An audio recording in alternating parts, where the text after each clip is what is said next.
Sí, ya estoy grabando. Hoy cerramos las tesis sobre la historia de Benjamin. En la sesión pasada hicimos coordenadas rápidas de dónde y cuándo está escribiendo Walter Benjamin. Y empezamos a releer algunas de sus tesis. Me parece, leímos las 4 primeras. Vamos a empezar con la quinta y me voy a ir más o menos rápido. La quinta tesis es en contra del historicismo. Se las leo. La imagen verdadera del pasado pasa de largo velozmente, dice Benjamin. El pasado solo es atrapable como la imagen que refulge para nunca más volver en el instante en el que se vuelve reconocible. Esta concepción que tiene Benjamin del pasado es muy sui generis, ¿no? Y tiene que ver con una crítica muy fuerte a una forma de hacer historia. Aquí cita a Gottfried Keller y dice, la cita, la verdad no se nos escapará. Fin de cita. Esta frase que proviene de Gottfried Keller indica el punto exacto dentro de la imagen de la historia, del historicismo, donde le atina el golpe del materialismo histórico, lo cual es una forma muy rara de decir, el materialismo histórico no está de acuerdo con esto. No está de acuerdo con la idea de la historia no se nos escapará. Porque la imagen verdadera del pasado es una imagen que amenaza con desaparecer con todo presente que no se reconozca aludido en ella. Es decir, el historicismo se representa, según Benjamin, la historia como datos que están ahí para ser estudiados en el momento en el que sea. Vamos a decirlo brevemente, el historicismo tendría una concepción cósica del pasado. El pasado está ahí para ser estudiado. Y solo se trata de ir y recuperarlo. Y dice un poco más o menos, Benjamin dice, no es cierto, así no es como funciona el pasado. El pasado está en peligro, está amenazado. El pasado está amenazado de desaparecer. Esto va a tener un poco que ver con la idea de que la historia la produce el vencedor. Y entonces el pasado está amenazado todo el tiempo con desaparecer, dice Benjamin, por todo presente que no se reconozca aludido por los reclamos que el pasado pone. Esta quinta tesis está estrechamente relacionada con la sexta tesis y entonces se las voy a leer concatenadas y luego me detengo a hacer un ejemplo de qué quiere decir esto. Dice la sexta tesis, articular históricamente el pasado no significa conocerlo tal como verdaderamente fue. Articular históricamente el pasado no quiere decir conocerlo tal como verdaderamente fue, dice Benjamin. Más bien, significa apoderarse de un recuerdo tal como este relumbra en un instante de peligro. Eso es lo que querría decir articular el pasado históricamente. Apoderarse de un recuerdo cuando relumbra en el instante de peligro. De lo que se trata para el materialismo histórico es de atrapar una imagen del pasado, tal como ésta se le enfoca de repente al sujeto histórico en el instante de peligro. El peligro amenaza tanto a la permanencia de la tradición como a los receptores de la misma. Para ambos es uno y el mismo. Tanto para los receptores de la tradición como la permanencia de la tradición, el peligro es fíjense. El peligro de entregarse como instrumentos de la clase dominante. Es el peligro. Entregarse como instrumentos de la clase dominante. En cada época es preciso hacer nuevamente el intento de arrancar la tradición de manos del conformismo, que está siempre a punto de someterla. Pues el Mesías no viene solo como redentor, sino también como vencedor del anticristo. Encender en el pasado la chispa de la esperanza es un don que solo se encuentra en aquel historiador que está compenetrado con esto. Fíjense, tampoco los muertos estarán a salvo del enemigo si éste vence. Y este enemigo no ha cesado de vencer. Fíjense, la idea de que el pasado sigue siendo amenazado.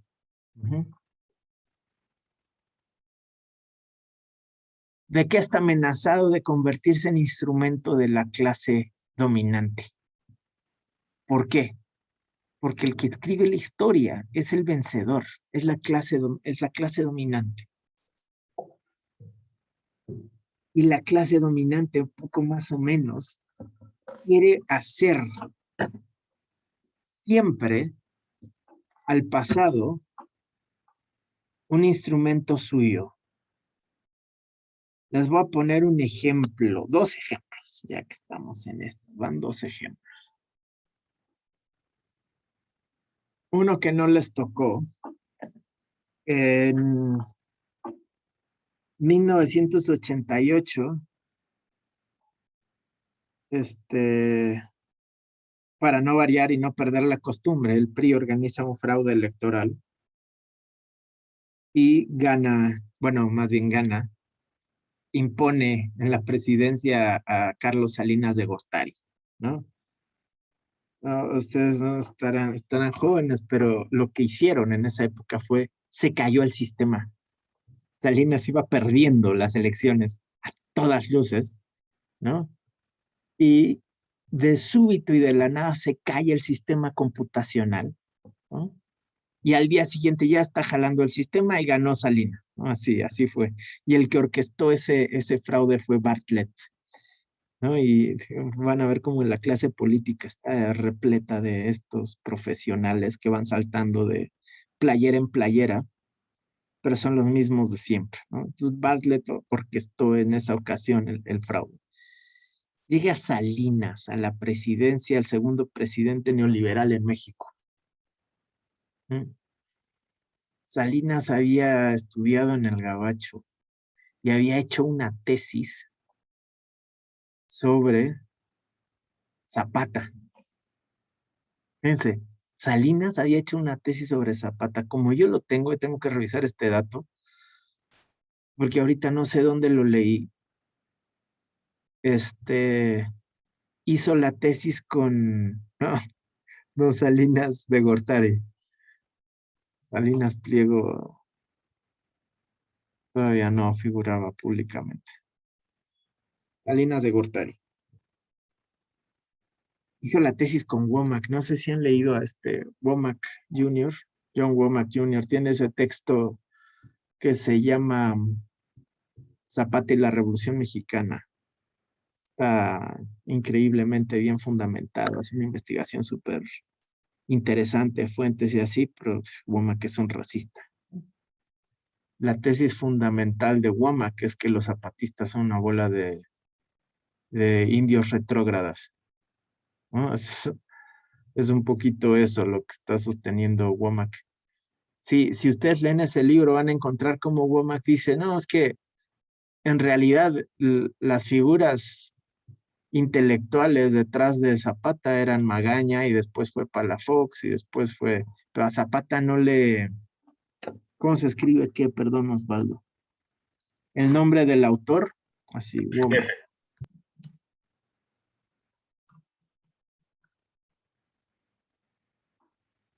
Bueno,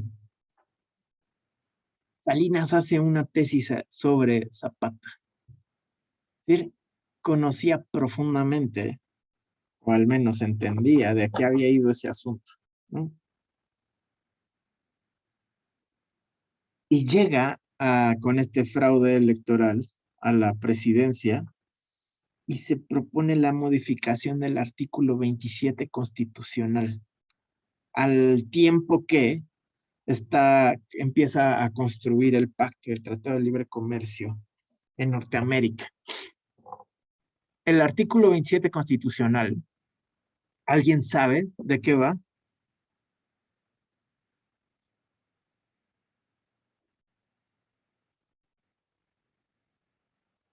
¿No? Es lo de los territorios, ¿no? Y aguas nacionales, ¿no? La tierra, sí, tal cual. El artículo 27 constitucional justamente habla sobre la propiedad de la tierra. Y es uno de los artículos que hacen de la Constitución del 17 la primera en su género en el mundo, ¿no? Porque es una constitución mixta. Es una constitución, vamos a decir, que tiene elementos socializantes, medio socialistas. Pues es el resultado de una guerra que da 10 años, ¿no? Eh, Ahora no se equivoquen, ganan los burgueses, la Revolución Mexicana, ¿no? O sea, Obregón, eh, Carranza, gran terrateniente, ¿no? Esa banda es la que gana a los constitucionalistas. Pero incluso entre esa banda hay banda que, digamos, tiene simpatías con el proceso de la revolución agraria. ¿Ah? Entre ellos está un vato que se llama Luis Cabrera. Ajá, entre la revolución agraria, ¿quiénes estaban? A ver, ¿quiénes son los representantes del movimiento agrarista en la revolución agraria en el periodo revolucionario en México? ¿No? Estaban Zapata, evidentemente, los zapatistas, Villa, correcto. En algún momento está también Pascual Orozco, luego chaquetea. Ese es el movimiento más radical del proceso revolucionario. Claro, también están los Flores Magón haciendo maravillas en el norte del país. En fin. Y está, sí, vamos a decir, el PLM es una cosa compleja y había que historiarlo. Al principio, Partido Liberal Mexicano, es una composición compleja. En algún momento pactan con Madero al principio, muy por influjo del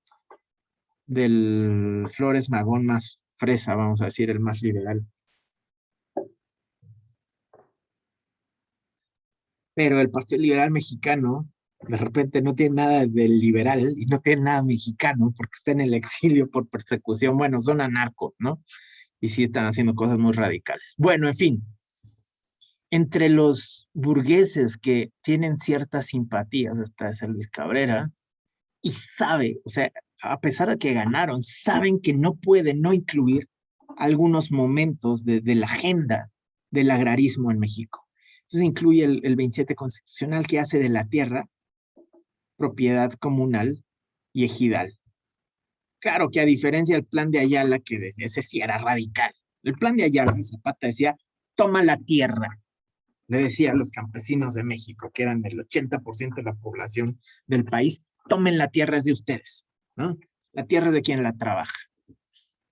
A diferencia de eso, que era muy radical, lo que hace el 27 constitucional es decir, pidan tierra al Estado y el Estado les va a asignar. Va a venir la reforma agraria y el reparto de tierras, pero controlado por el Estado, ¿no? El Estado burgués, ¿no? En fin. Pero a pesar de todo queda atrapado algo de la agenda del movimiento revolucionario importante, ¿no? Del movimiento revolucionario más importante de la Revolución Mexicana. Y llega Salinas, que es o sea, conoce el proceso y está pactando la entrada de México al mercado interno norteamericano, digamos, Estados Unidos. O sea, hacer de México, del territorio mexicano y del mercado mexicano, parte del mercado interno gringo. Este es el Tratado de Libre Comercio, ¿no? ¿Cierto? Que Estados Unidos pueda seguir acomodando, o sea, es un colonialismo disfrazado, ¿no? Hacer el patio trasero del mercado gringo, México.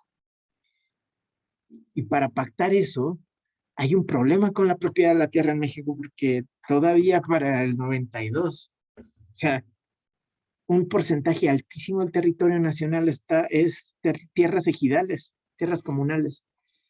Salinas se da cuenta que así no va a jalar la cosa, que se tiene que poder privatizar la tierra para que haya inversión de capital privado en el campo mexicano.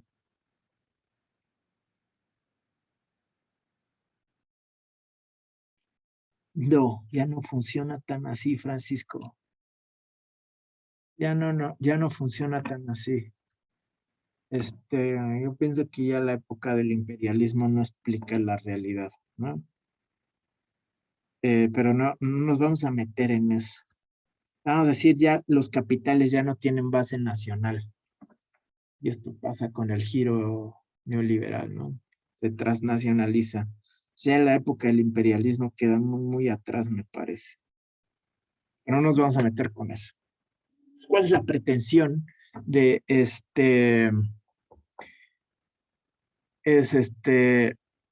ya, bueno, ya Maya y Francisco traen una agenda de discusión del imperialismo? Ahorita lo discutimos, si quieren. Déjenme acabar este argumento. Y tienes razón, Maya. El imperialismo, definido, digamos, desde la teoría más clásica, tiene que ver con un proceso de, vamos a decir, de crecimiento y de acumulación del capital, en donde los capitales industriales productivos y los capitales usureros, digamos, banqueros, se fusionan. O lo que sí tiene, digamos, de fundamento el imperialismo es que los capitales son del tamaño de los estados nacionales. Al menos así lo plantea Lenin en El imperialismo, fase superior del capitalismo. Es decir, son capitales nacionales todavía, con base nacional. Ahorita lo discutimos. Lo que hace Salinas, entonces, hay que liberalizar la tierra. Y dice, se acabó, la reforma agraria se acabó. Ya se repartió la tierra que se tenía que repartir. Ahora lo que vamos a hacer es que la tierra se puede privatizar. Es decir, vamos a meter a la tierra al mercado capitalista, se puede vender la tierra. ¿Ah?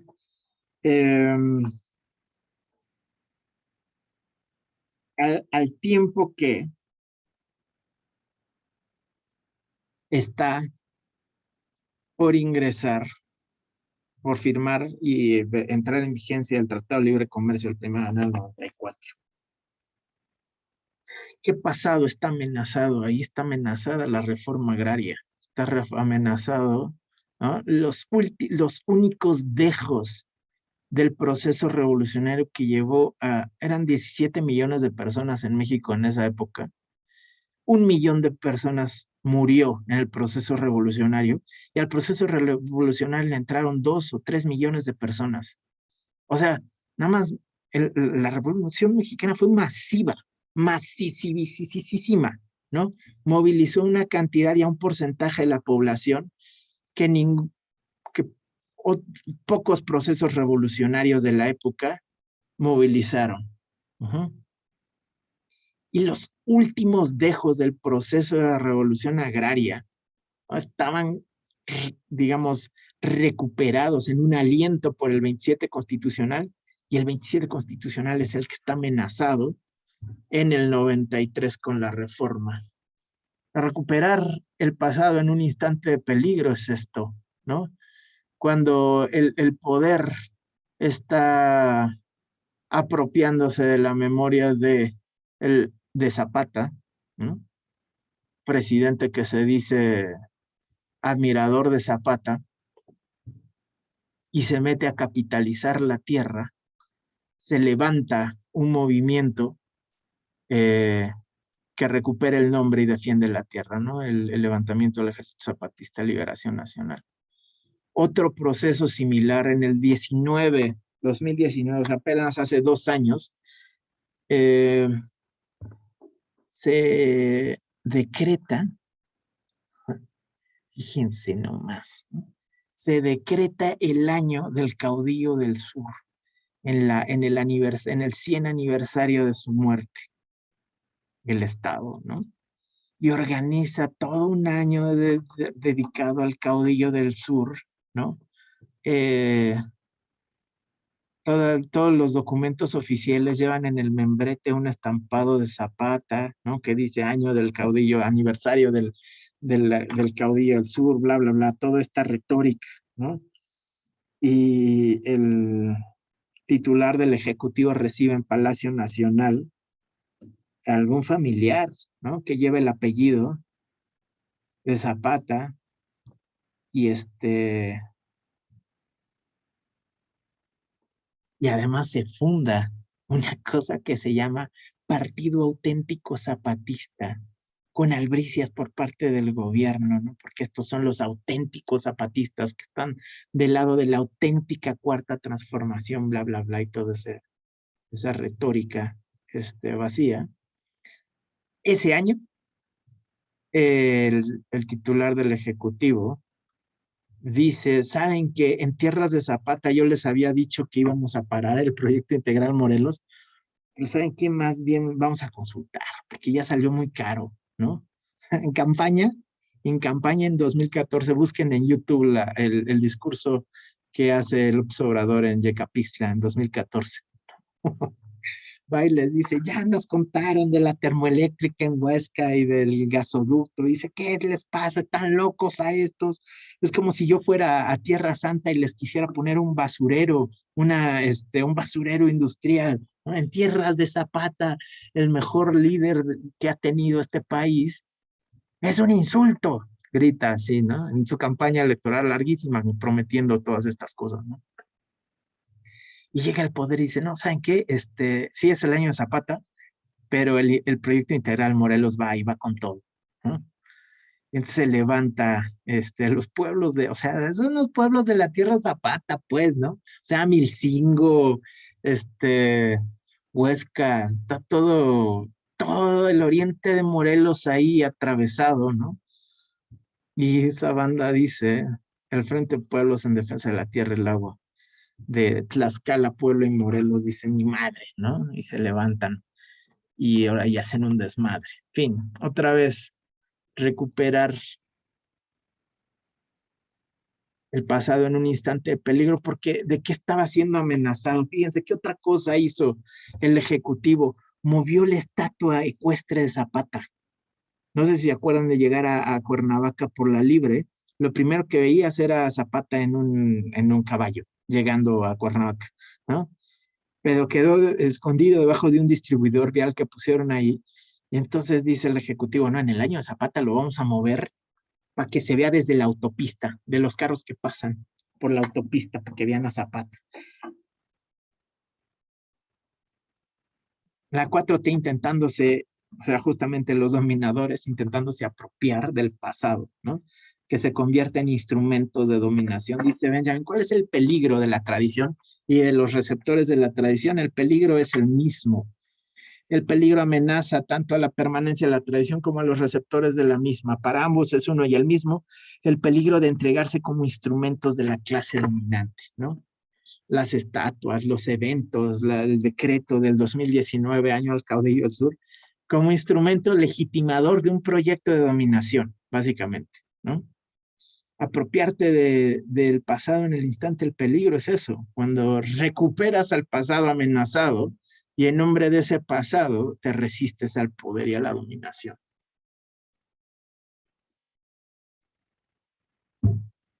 Encender en el pasado la chispa de la esperanza es un don que solo se encuentra en aquel historiador que está comprometido con esto. Tampoco los muertos estarán a salvo del enemigo si éste vence. Fíjense, los muertos no están a salvo. En cualquier momento te pueden revivir a un, como dicen por ahí, te pueden revivir a un muerto para decir él está a nuestro lado, ¿no? Una estrategia típica del poder, ¿no? Recuperar al pasado, demonizar a los muertos.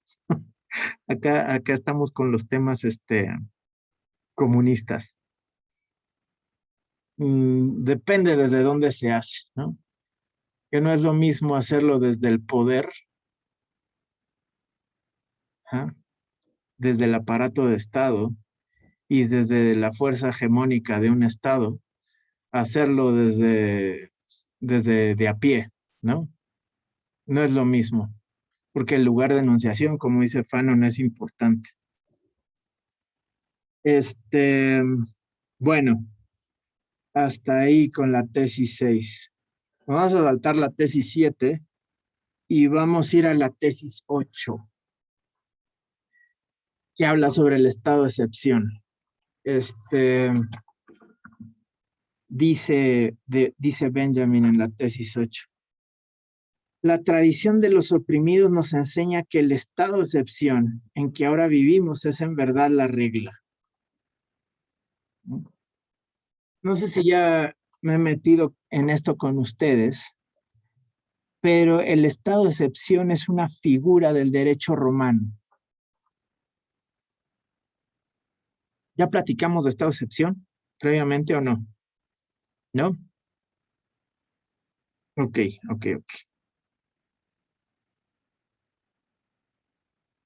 El estado de excepción era una figura de la República Romana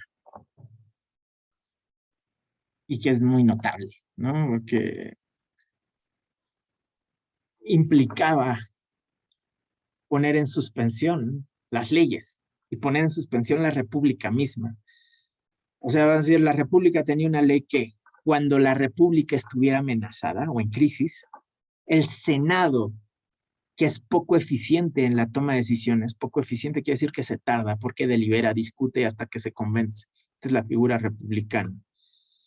Como la república se sabe poco eficiente, o sea, lenta para la toma de decisiones, la república puede decidir ponerse en estado de excepción y dar poderes plenipotenciarios, o sea, todo el poder del Senado a un cónsul y que este cónsul se convirtiera en dictador, ¿no? Dictador que toma decisiones prontas y expeditas para sacar a Roma de la crisis. No sé si ustedes saben, justamente Francisco, fíjense, dice, es la manera en la que el César subió a dictador. Bueno, es que el César todavía no era el César, era Julio César. César era su nombre, pues, ¿no? Después de Julio César, César se convierte en título. Ajá. Pero Julio César es un cónsul a quien le dan poderes plenipotenciarios y se convierte en dictador por el estado de excepción. Que es muy notable la figura del estado de excepción, es que cómo recupera los poderes del Senado. Piénsenlo. Una vez que diste todo el poder a una sola persona, ¿cómo se recupera? Eso no lo leí, Ernesto. Lo voy a revisar. ¿Cómo se recupera el poder? ¿Cómo se devuelve la figura republicana? Bueno, en Roma no sucedió. No sucedió. ¿Ah? ¿Qué pasó en Roma? Le dan los poderes a Julio César. Julio César saca al buey de la barranca y no devuelve los, no devuelve los poderes al Senado. Y los republicanos de hueso colorado se empiezan a molestar, así, ¿qué onda con este vato? Tienen que devolver el poder, o sea, Cicerón odia a Julio César, lo odia. Cicerón es como la izquierda de la época, es republicano de hueso colorado, ¿no? Y y Julio César no devuelve los poderes al Senado y empiezan las críticas. Es más, Julio César empieza a pasearse como el gran victorio, ¿no?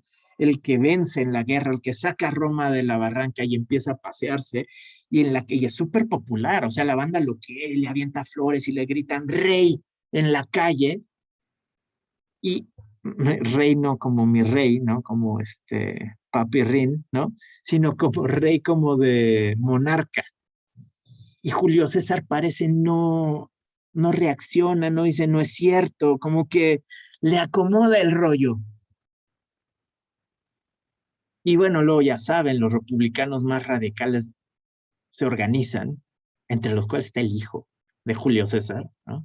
Dicen que las últimas palabras de Julio César fueron, tú también, Brutus, hijo mío, ¿no? Cuando se da cuenta en que entre la banda que lo asesina está su hijo, ¿no? O lo asesinan los republicanos radicales y entra Roma en guerra civil y gana la facción Julio César y se instaura un imperio que dura 1000 años, pues, ¿no? Vamos a decir, Roma no salió del estado de excepción. Sí, dice, ¿qué? Tu quoque bruta filimi, ¿no? Dice Francisco, que tu brute. Eh, bueno, la figura del estado de excepción llega a la época de Benjamin, sobre todo recuperada por un filósofo de ultraderecha alemán que se llama Carl Schmitt, que no sé si ya les he platicado de él. Tiene un texto espectacular que se llama El concepto de lo político. Y tiene otro, sobre todo otro, en donde aborda este tema, que es uno que se llama Teología Política. Y en ese texto, lo que dice Schmitt es, soberano, o sea, el que tiene el poder soberano es el que es capaz de decretar el estado de excepción. Si no tienes la capacidad de decidir y decretar el estado de excepción, no eres el soberano. Entonces lo lee Benjamin y entra en como en una discusión con él. Hay cartas, se cartean entre ellos. Pero Benjamin toma o recupera el término estado de excepción y dices, ¿de qué estás hablando? ¿No? O sea, no estás viendo el problema. El problema no es que de repente la democracia le dé poderes a un dictador. Por cierto, esto sucede en el 32 en Alemania, ¿no? Después de la quema del Reichstag, ya les conté, se decreta estado de excepción en Alemania y se le dan poderes plenipotenciarios a Hitler. Pero lo que dice Benjamin es, la bronca no es de ahorita, ¿no? Desde el punto de vista de los oprimidos, siempre hay dictadura, ¿no? Esto no es excepcional. Para los oprimidos siempre es dictadura, ¿no? Entonces, tu famoso estado de excepción de suspender el Estado de Derecho es la regla. Desde el punto de vista de los oprimidos, desde el punto de vista del proletariado, eso es la regla, ¿no? Tú estás quejándote de las minucias, ¿no? De, suspendieron la Constitución capitalista por sí es dictadora, ¿no? De por sí excepcional. Siempre está instaurado el estado de excepción para los oprimidos, dice Benjamin. Frente a esta idea de que la tradición de los oprimidos nos enseña, aquí ya estoy leyendo, que el estado de excepción que ahora vivimos es en verdad la regla, eso es lo que nos enseña la tradición de los oprimidos. Entonces, el concepto de historia al que llegamos debe resultar coherente con ella. Tenemos que construir un concepto de historia que se dé cuenta de que el oprimido siempre está bajo una dictadura. Siempre hay estado de excepción frente al oprimido, ¿no? Es la regla. Por lo tanto, promover el verdadero estado de excepción se nos presentará entonces como tarea nuestra. Si el estado de excepción de esta tradición dictatorial, es la regla, ¿cuál sería el verdadero estado de excepción? Esto sí lo discutimos hace 8 días. El verdadero estado de excepción sería terminar con toda forma de opresión. Es el verdadero proceso de la revolución. Terminar con las formas de opresión, con toda forma de opresión. Eso sí que sería excepcional. Que no hubiera opresión alguna, ¿no? Lo que mejorará nuestra posición en la lucha contra el fascismo. Para luchar contra el fascismo, dice Benjamin, hay que topar que lo que hay que hacer es terminar contra la opresión, con toda forma de opresión. Porque desde el punto de vista que tiene Benjamin, fíjense, dice, la oportunidad que este tiene está, cuando se refiere a este, habla del fascismo. O sea, básicamente, La oportunidad que el fascismo tiene está, en parte no insignificante, en que sus adversarios lo enfrentan en nombre del progreso como norma histórica. ¿Por qué el fascismo tiene una oportunidad de vencer? Porque los que se enfrentan al fascismo lo hacen en nombre del progreso. El asombro ante el hecho de que las cosas que vivimos sean aún posibles en el siglo XX no tiene nada de filosófico.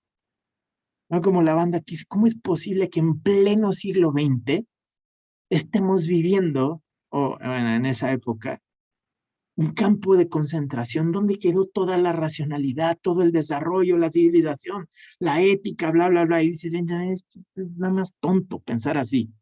Como si el siglo XX, por ser siglo XX, fuera mejor que el siglo XIV, o el siglo XIII, o el siglo II, o el XVI antes de Cristo. O sea, no importa, ¿no? La banda dice, Benjamin, no hay nada de filosófico en pensar que es sorprendente la barbarie de la actualidad en pleno siglo XX, ¿no? Que no hay nada de filosófico ahí. No está al comienzo de ningún conocimiento esa sorpresa, a no ser el de que la idea de la historia de la cual proviene ya no puede sostenerse. El único conocimiento que se puede desprender de esto, dice Benjamin, es que la idea de historia de la cual proviene ya no sirve. A la idea de Benjamin es la historia progresista no sirve.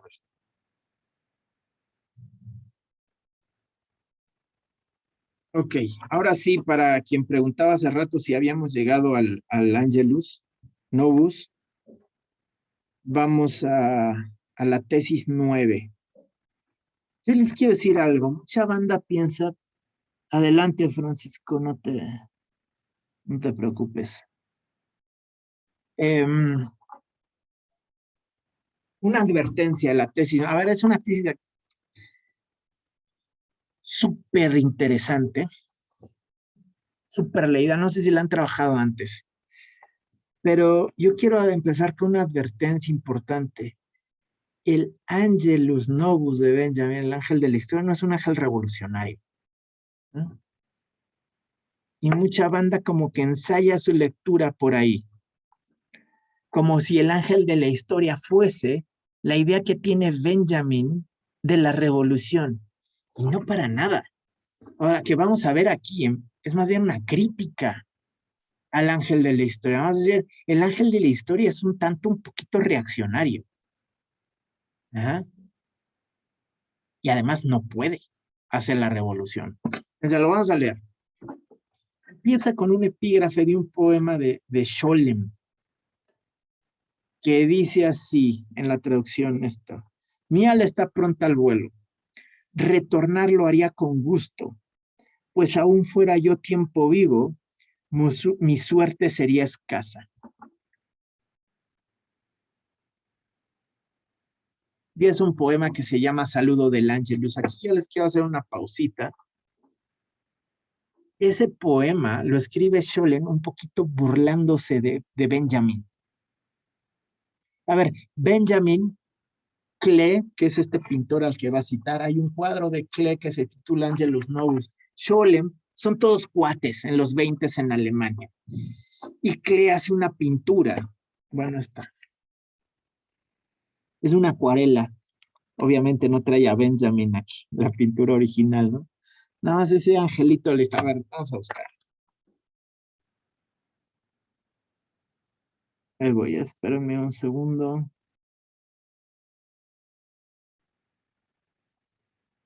Ok. Voy.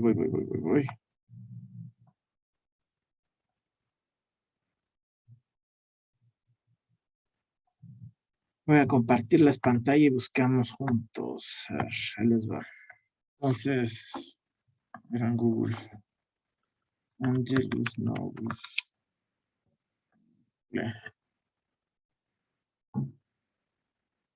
Es esta pintura de la que está hablando Benjamin.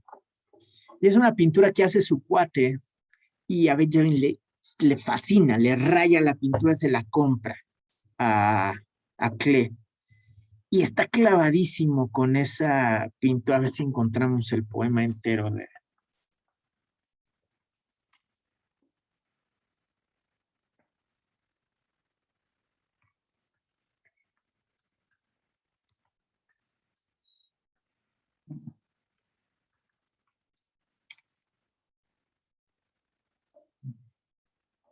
Entonces le escribe un poema,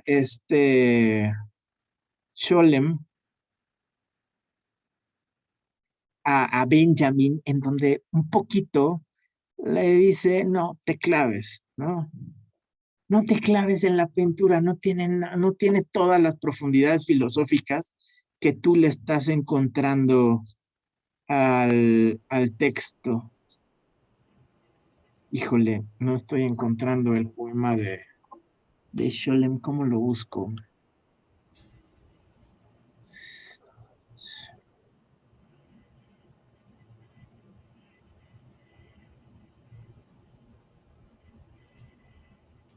Que todo me remite a la tesis de Benjamin, porque la tesis de Benjamin es más famosa que el poema de Sholem, ¿no? A ver si aquí viene al menos el poema. No, es un ensayo. Bueno, en fin. Sholem le dice, no te claves, ¿no? Soy lo que estás viendo, no hay nada profundo en mí, ¿no? Y aquí lo que retoma Benjamin de ese poema es un momento bastante descriptivo. Mi ala está pronta al vuelo, como que estoy listo para volar. Regresaría con gusto, aunque fuera yo tiempo vivo, mi suerte sería escasa. Regresaría con gusto, pero no puedo. Este es el fragmento que recupera Benjamin del poema. Y lo que va a decir el poema es otra vez una crítica al progreso. Pero fíjense, hay un cuadro de Klee que se titula Angelus Novus. Se ve en él un ángel, al parecer en el momento de alejarse de algo sobre lo cual clava la mirada. Voy a regresar al cuadro para que vean. Hay mucha banda que dice es que no tiene nada que ver, ¿no? La imagen que está intentando describir Benjamin con lo que es el cuadro, ¿no? Entonces, se ve en él un ángel, al parecer en el momento de alejarse de algo sobre lo cual clava la mirada. Eso se basa en que los ojos están cargados hacia el lado derecho, ¿no? Y el faldón va hacia el lado izquierdo, como que se está alejando de donde está volteando a ver. Tiene los ojos desorbitados, completamente abiertos, la boca abierta, ¿no? Y las alas tendidas. Hasta acá empieza a funcionar la alegoría. Tiene la misma estructura que la tesis 1, es una alegoría, ¿no? Y cómo empieza a operar la alegoría nos dice, bueno, ese dibujo en realidad no solo es cualquier ángel, es el ángel de la historia. Dice Benjamin, el ángel de la historia debe de tener ese aspecto. Su rostro está vuelto hacia el pasado, se está mirando hacia atrás, ¿no? En lo que para nosotros aparece como una cadena de acontecimientos, él ve una catástrofe única que arroja a sus pies ruina sobre ruina, amontonándola sin cesar. El ángel quisiera detenerse, despertar a los muertos y recomponer lo destruido, pero un huracán sopla desde el paraíso y se arremolina en sus alas, y es tan fuerte que el ángel ya no puede plegarlas. Este huracán lo arrastra irresistiblemente hacia el futuro, al cual vuelve las espaldas, mientras el cúmulo de ruinas crece ante él hasta el cielo. Entonces nos da la llave para abrir la alegoría. Dice, este huracán es lo que nosotros llamamos progreso. Ok, ahí tienen la tesis. ¿Ah? ¿Desde qué va la tesis? Pues vamos a echar mano a las herramientas que tenemos. ¿Ah? Hay un ángel.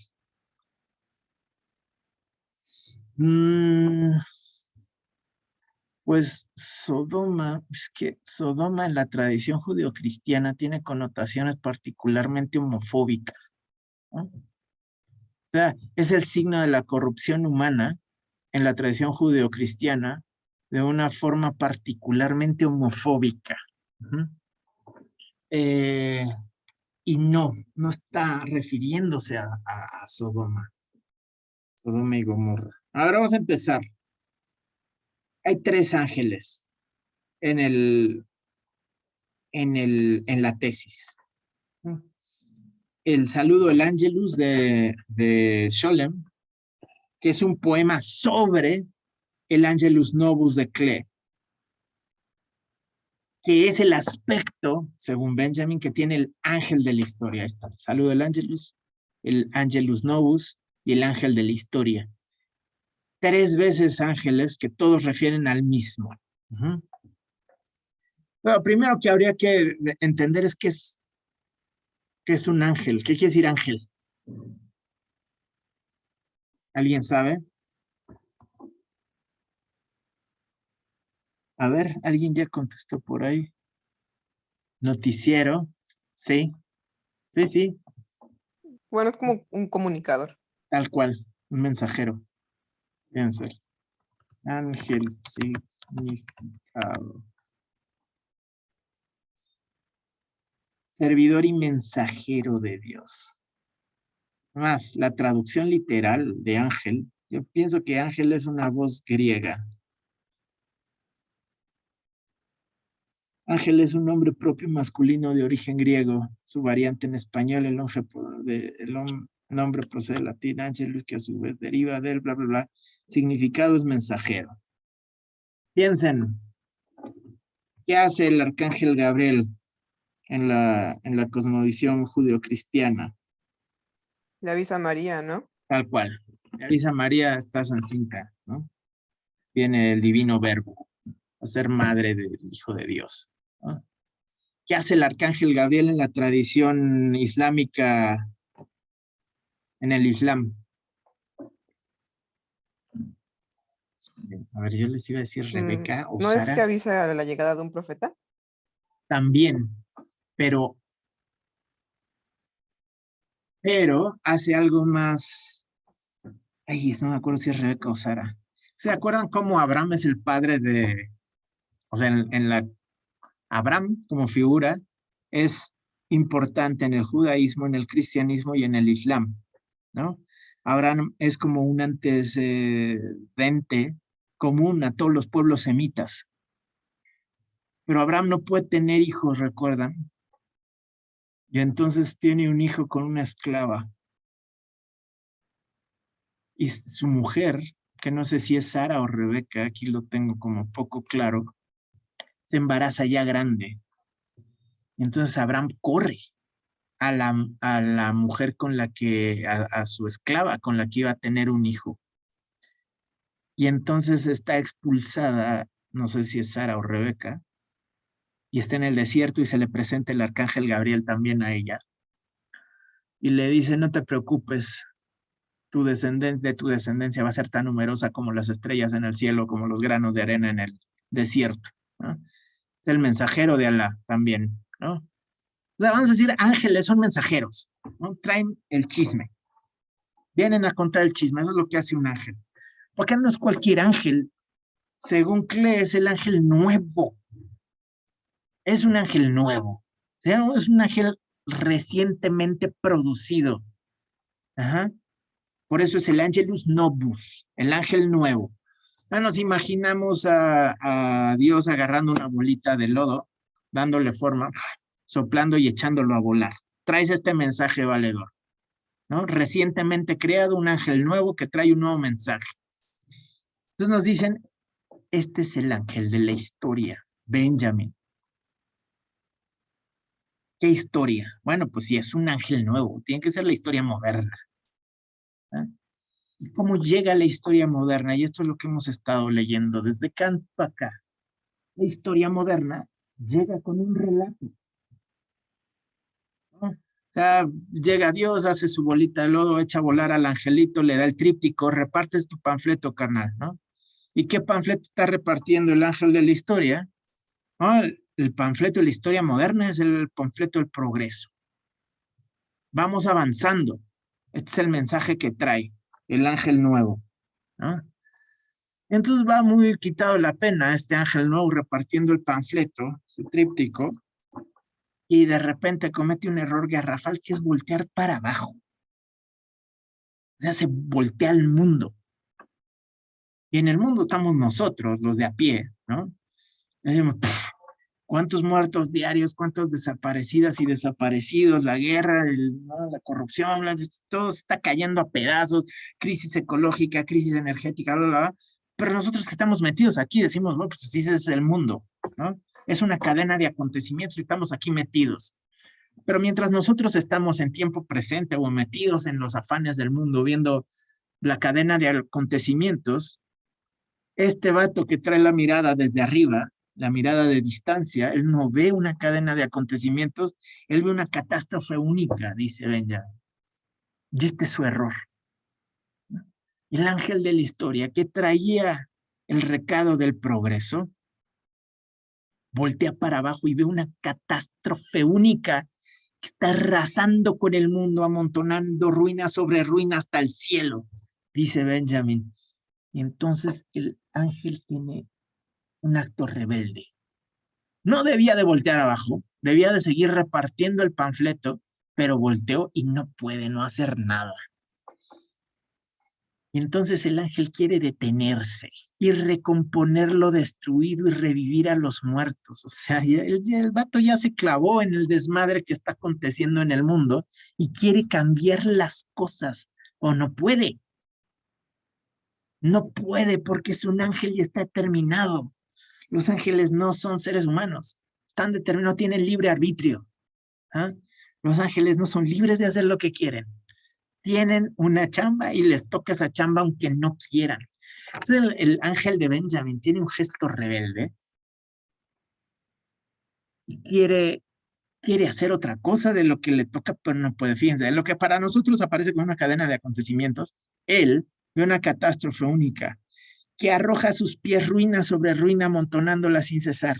El ángel quisiera detenerse y despertar a los muertos y recomponer lo destruido, pero un huracán sopla desde el paraíso y se arremolina en sus alas y es tan fuerte que el ángel ya no puede plegarlas.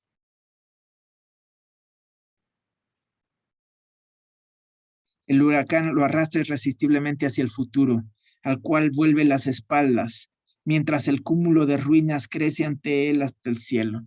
Este huracán es lo que nosotros llamamos progreso. Fíjense, este ángel de Benjamin tiene un gesto rebelde. Dice, puta, se está destruyendo todo y quiere hacer algo al respecto y no puede porque el progreso lo está arrastrando. O sea, lo está empujando hacia el futuro y no le permite detenerse. Ahora, hay un momento en esta alegoría que está muy raro, muy, muy, muy raro. Vamos a decir, se presenta una imagen que hay que atender. O sea, todo tiene su lugar. Todo del mensajero, la historia nueva, la rebeldía, la recomposición de lo destruido, pero el huracán es lo que llamamos progreso, pero este huracán sopla desde el paraíso y lo deja así, de largo. ¿Por qué el huracán sopla desde el paraíso? Yo no sé si paraíso tiene una respuesta, pero sí me hace pensar qué hace esa imagen ahí metida en la tesis de Benjamin. Para que no les guste la tesis, ¿no? Puede que piensen que, como decía Maya, que es un cursi el vato. Puede ser, puede ser. Sin embargo, acá la pregunta que yo les hago es, ¿cómo piensan que está operando esta imagen? ¿Para qué sirve decir que este huracán sopla desde el paraíso? Porque si yo les digo cómo lo leo yo, así sin hacerles la pregunta, van a decir, ese vato está loco, ¿no? O sea, ya se volvió loco el barbarito, ¿no? Como dice el compay segundo. ¿Por qué?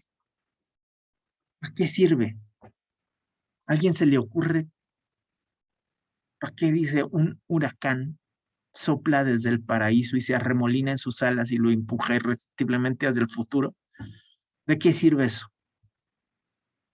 Porque si ustedes me dicen qué es el paraíso,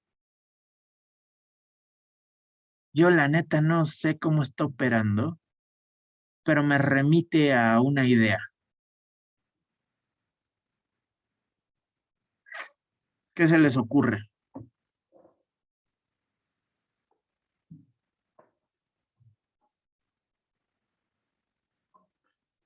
La idea de que el progreso viene de la idea de utopía. Puf, está buenísimo eso. Nunca lo había pensado así, está muy chido. Ni tiene más carnita que la que yo les iba a proponer. Claro, porque utopía, un no lugar y el paraíso es un no lugar a todas luces, ¿no? Utopos y paraíso. Ah, está muy bueno. Sí, bien, muy bien, Arturo. Luis Arturo. Está bueno. Sí, puede querer decir claramente que la idea de progreso está alimentada por la noción de utopía. Ese no lugar que puede acontecer allá en tiempos distantes del futuro. Está muy bueno, sí está muy bueno. Pero ¿cómo es el paraíso, según se nos representa en la mitología judeocristiana? ¿Hay mal clima? ¿Hay elementos meteorológicos, sí, como el jardín del Edén, ¿no? ¿Hay mal clima en el jardín del Edén? ¿Hay elementos meteorológicos o eventos climáticos tales como huracanes? ¿O, o esa idea como que choca? Choca, ¿no? Como que la representación que se hace en esa mitología del paraíso, el jardín del Edén, es un clima templado, poca madre, o sea, puedes estar encuerado todo el tiempo y no tienes frío ni calor, vas caminando y arrancas una fruta y te la comes, todo es así, ¿no? ¿Sí o no? Y entonces, ¿por qué vendría un huracán desde el paraíso? ¿Quién lo está generando? Esta es la pregunta que yo traigo en la cabeza. Si viene del paraíso, ¿quién lo está generando? O ya me fui al demonio. Ustedes dicen, no, ya ese pasito está muy raro.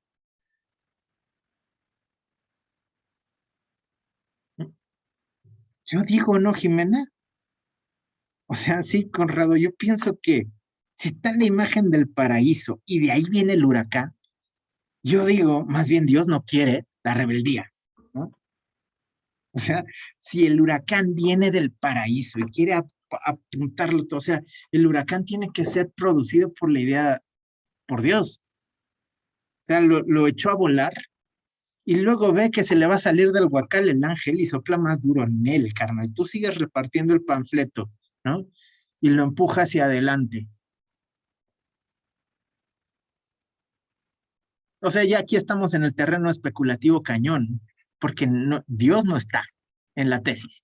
O sea, no se menciona a Dios, se menciona paraíso y Dios no está. Pero si me tienen, o sea, si le dan tantita credibilidad a la hipótesis de lectura de que el huracán lo tiene que generar Dios,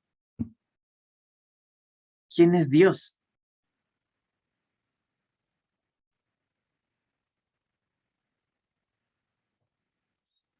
¿Qué? O sea, vas a decir, si el ángel es el ángel de la historia y trae el nuevo tríptico de la historia, el que produce el nuevo tríptico de la historia no puede ser otro que la nueva forma de hacer historia, ¿no? Este ya es mi viaje, ¿eh? ¿Y cuál es la nueva forma de hacer historia en la cual está parada Kant y está parado Hegel y está parado Marx y Nietzsche y Ortega, todos los que hemos leído? Es el modo de producción capitalista, ¿no? Un nuevo discurso histórico responde a una nueva formación histórica desde una perspectiva dialéctica, ¿no? Vamos a decir, el discurso del progreso llega de la mano o llega como consecuencia de un modo de producción que lo que promete es el crecimiento, es el progreso. ¿Cuál es el modo de producción que llega a prometer eso al mundo? Es el modo de producción capitalista que tiene la capacidad de revolucionar las fuerzas productivas incesantemente. Si aquí ya me pueden decir, eso ya se lo sacó de la manga, el profe no se amarra en el texto, puede ser, puede ser que ya no se amarre. Yo lo único que estoy haciendo es compartirles mi proceso de lectura, ¿no? Y no me crean, pues, ¿no? No me tienen que creer. Pero eso es lo que yo alcanzo a ver en esa tesis. El discurso del progreso está fomentado por el huracán que está haciendo progresar al mundo. ¿Y qué es lo que está haciendo progresar al mundo? Y progreso ya lo estoy viendo aquí despectivamente, o sea, no como positivamente. Lo que está haciendo progresar al mundo es el modo de producción capitalista, que siempre quiere más, siempre quiere más, siempre quiere más, ¿no? Más y más y más y más, y crecimiento y crecimiento y crecimiento, a pesar de que en ese crecimiento lo que hace es devastar al mundo. Puede ser que no, puede ser que no. Alguna vez escuché más bien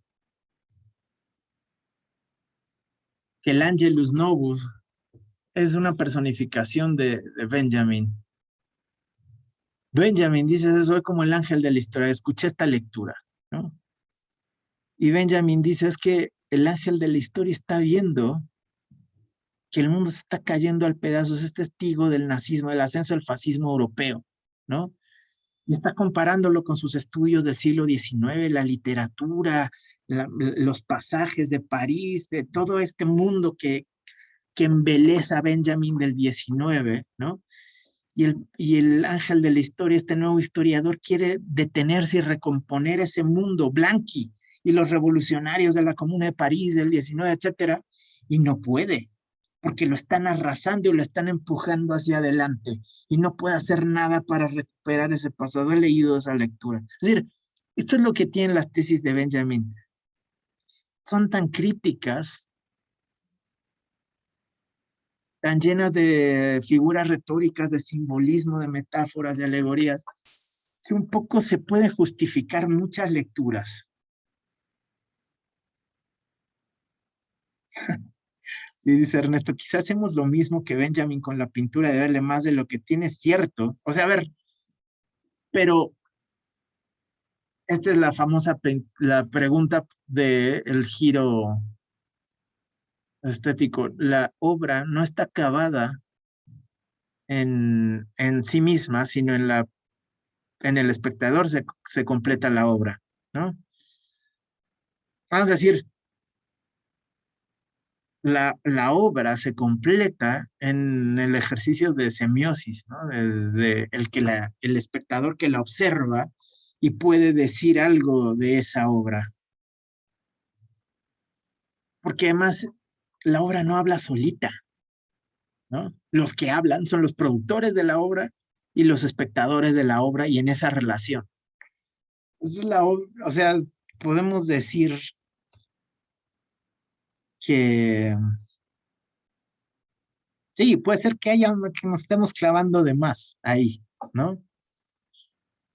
Pero es la labor de un poco de la filosofía, ¿no? De ver algo y, y, y pensarlo y encontrar qué sentido le podemos sacar a ese algo. Bueno, ahí está, la tesis 9.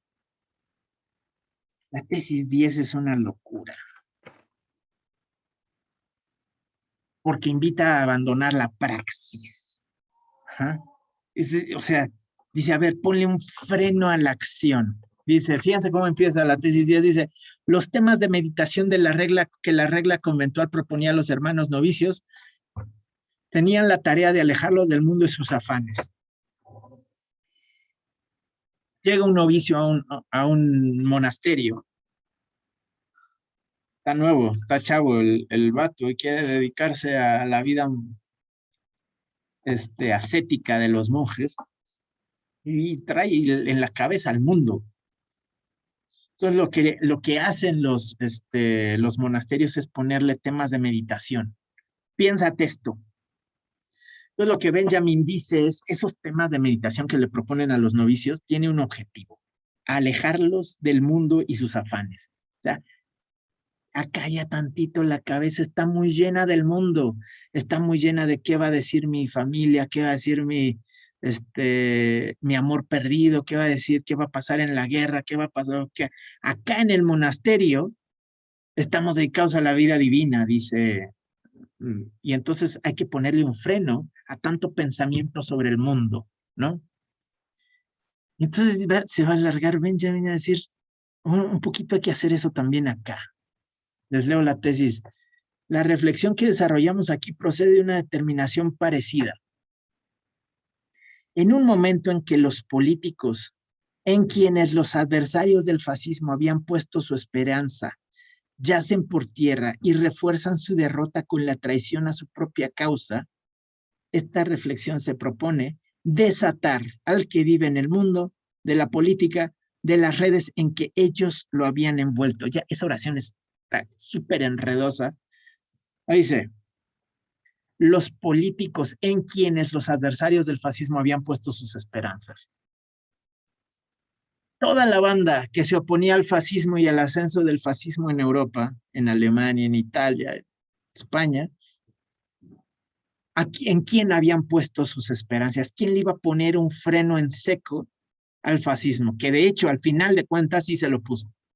¿Quién? ¿En dónde estaban nuestras esperanzas para detener a los fascistas? ¿La Unión Soviética? Pues sí. La Unión Soviética era la que estaba llamada a romperles el hocico. Al final sí se lo rompieron, ¿no? O sea, llegaron a Berlín antes que los aliados. Cuando empieza la contraofensiva, es que Hitler hace una cosa muy imbécil, ¿no? O sea, como que está esta representación de Hitler de ser un genio del mal, que a mí me parece como muy chafa. Hitler es lo único que tiene ese babotas, es es labio, o sea, habla, dice, la mayoría de veces dice estupideces, pero son estupideces que tienen la capacidad de convencer y persuadir al pueblo alemán. Es un gran retórico, pero es tontísimo en estrategia militar, es un baboso. Por eso la única rebelión seria que hubo en contra de Hitler la hace, la hacen los militares. La hacen los militares del ejército alemán porque dicen, este imbécil nos va a llevar a la derrota, porque es tontísimo Hitler. En lugar de poner los trenes a disposición del frente para llevar armas del centro de los lugares de producción hacia los frentes de batalla, Hitler está usando los trenes, todos los trenes de Europa, para traer judíos europeos hacia los campos de concentración. Porque es un idiota. ¿Ah? En lugar de enfrentarse a los ingleses, que tienen sosteniendo la guerra solitos desde el 39, es el único estado que está enfrentándose a los alemanes. Ya casi toda Europa es alemana, es nazi, está bajo dominio o ocupación nazi, y los únicos que le están poniendo, o sea, batalla son los ingleses, en lugar de, digamos, enfocar sus esfuerzos militares en derrotar a Inglaterra, abre un segundo frente en el este. Es como de estrategia de kinder, ¿no? Y dice, no, voy a ir a Rusia. Y todos los generales del ejército alemán le dices, está mal tu idea, es tonta. Además, ya la ensayó Napoleón hace 100 años y le rompieron su madre en 1812. Es más, Tchaikovsky hizo una obra al respecto en donde entran, o sea, entra el ejército napoleónico a Rusia y ¿saben qué hacen los rusos? Se repliegan. Y entonces los franceses dicen, pues vamos por todas las canicas y llegan hasta Moscú y llegan hasta San Petersburgo, ¿no? Y los rusos se echan para atrás. No le presentan batalla a los franceses. Y llega el invierno y entonces Napoleón dice, no manches, vámonos de aquí. Y empieza la marcha de salida. Y entonces General Kutuzov, por cierto, si lo buscan, búsquenlo. Va huyendo la batalla hasta que llegue el invierno y dice, ahora sí, chavos. Y arrasa, los expulsa. O sea, entra entra Napoleón con un ejército de 100,000 personas, un estadio azteca de soldados, ¿no? Hasta el queque, un estadio azteca hasta el queque de soldados, y sale con 6,000 mal calzados que los arrasan a los franceses, ¿no? Lo mismo hacen los soviéticos con la Operación Barbarroja, los alemanes. Además, ya sabían los rusos, porque además tenían un sistema de espionaje espectacular, espectacular, ¿no? Un texto buenísimo que reconstruye las redes de espionaje de la Segunda Guerra Mundial de los comunistas. Pues habían infiltrado a toda la estructura nazi, sabían de la Operación Barbarroja antes de que pasara. Los dejan entrar, hasta San Petersburgo, en esa época se llamaba, como dicen por ahí en el chat, Stalingrado. Y en Stalingrado dicen aquí, y les ponen un freno. Eso es una batalla tremenda. Un día estaba en el CELE, tomaba clases de ruso en la licenciatura y tenía una maestra buenísima que se llama Natasha Alexandrovna Tremkina, que era siberiana, ¿no? Y era una joya esa clase de ruso. Y llega un día en 5 de mayo, ¿no? El día de nuestra gloriosa batalla de Puebla, ¿no? Y llega Natasha y nos pregunta así como casual, ¿no? Viendo paredes, limpiando el pizarrón y dicen, oye, festejan su batalla del 5 de mayo, ¿no? Y nosotros, sí, ¿no? Acá los ánimos nacionales a tope, ¿no? Cuando les partimos su madre a los franceses, ¿no? Y Natasha así de, oigan, ¿y de casualidad saben cuántos muertos hubo en la batalla de Puebla? Nosotros nos empezamos a voltear a ver así, no, la neta no sé cuántos muertos hubo. Bueno, se los dejo de tarea, ¿no?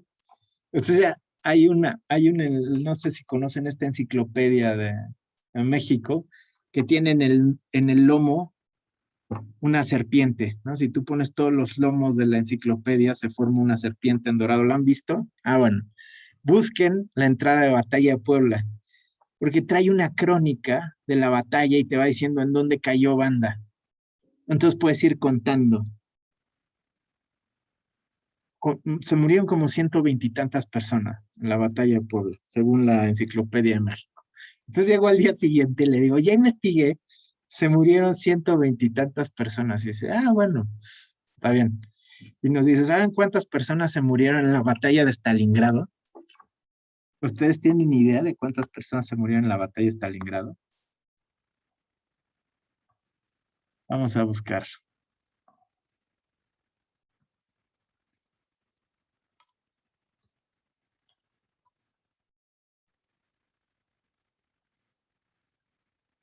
Dos millones de bajas.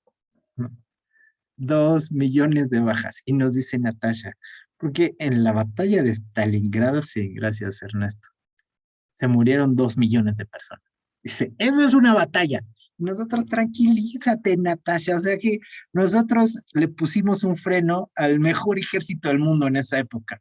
Bueno, si quieren festejar, está bien.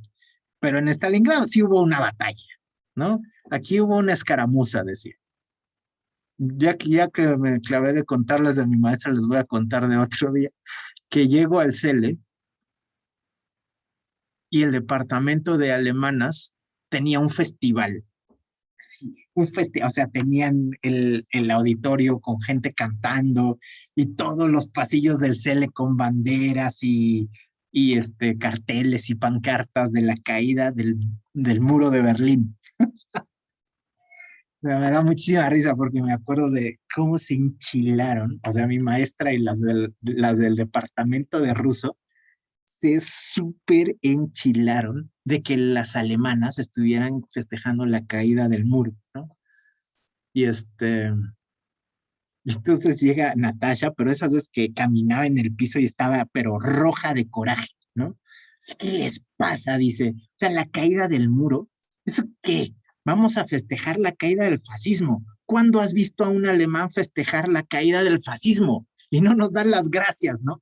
Entonces el departamento de ruso organizó la respuesta a la caída del muro. Hicimos un festival de la caída del fascismo y nos pusieron a cantar canciones soviéticas de guerra.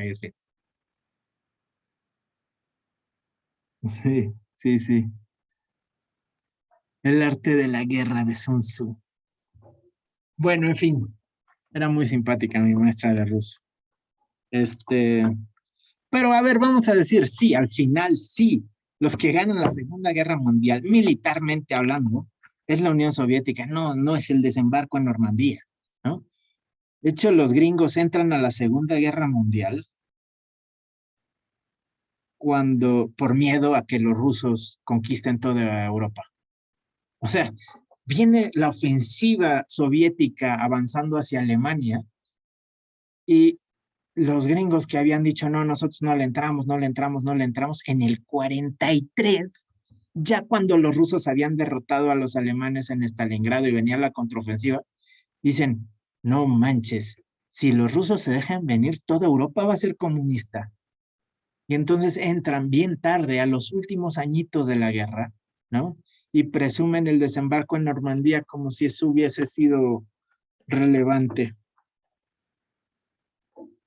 Pero en el 40, en 1940, cuando Benjamin escribe esta tesis, los rusos no están en la guerra.